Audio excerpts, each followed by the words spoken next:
Hello നമസ്കാരം, ഏവർക്കും പുതിരീടിലേക്ക്. വാഴ എന്ന ചിത്രത്തിൻ്റെ ഒഫീഷ്യൽ OTT റിലീസ് തീയതിയാണെന്നൊരു വീഡിയോ ഭാഗത്ത്.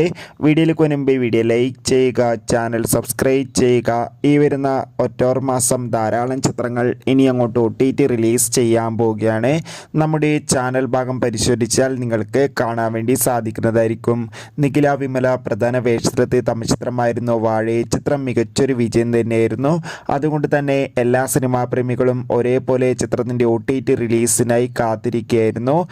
വാഴ എന്ന ചിത്രത്തിൻ്റെ OTT അവകാശങ്ങളൊക്കെ സ്വന്തമാക്കിയിട്ടുണ്ടായിരുന്നത് ഡിസ്നി പ്ലസ് ഹോട്ട്സ്റ്റാർ എന്ന OTT പ്ലാറ്റ്ഫോമാണ്. അങ്ങനെ കാത്തിരിപ്പിനൊടുവിൽ ചിത്രം ഈ വരുന്ന ഒക്ടോബർ മാസം 11-ാം തീയതി ഡിസ്നി പ്ലസ് ഹോട്ട്സ്റ്റാറിലൂടെ OTT റിലീസ് ചെയ്യുമെന്ന് ഒഫീഷ്യലായി കൺഫേം ആക്കിയിട്ടുണ്ട്. എന്തായാലും ചിത്രത്തിൻ്റെ OTT റിലീസിനായി നമുക്ക് കാത്തിരിക്കാം. ചിത്രം കണ്ടവരുടെ അഭിപ്രായം കൂടി കമൻറ്റ് ബോക്സിൽ രേഖപ്പെടുത്താൻ വേണ്ടി ശ്രമിക്കുക. ബൈ.